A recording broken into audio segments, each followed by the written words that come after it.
Several government officials are urging the National Security Council to consider Philippine offshore gaming operators as a threat to the country's safety. Senator Risa Hontiveros says the NSC should raise the matter before President Ferdinand Marcos Jr., as recommended by various government officials during an executive session on Wednesday, June 5, to tackle further suspended Bamban Tarlac Mayor Alice Go's alleged ties to Pogos. Nung patapos na yung kabuang executive session, isang panawagan sa National Security Council na iangat na kay Presidente itong usapin ng POGO, no, yung Philippine Offshore Gaming Operations, POGO bilang national security threat.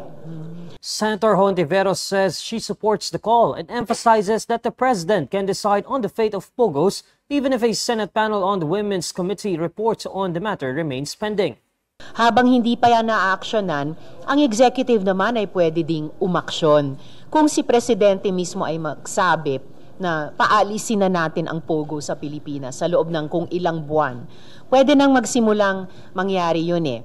Hontiveros further says she hopes the NSC will listen to their call and that Marcos will finally study whether or not Pogos threaten the country's security. Iniimbestiga na namin ng 4 na taon, ibig sabihin more than 4 years nangyayari ito.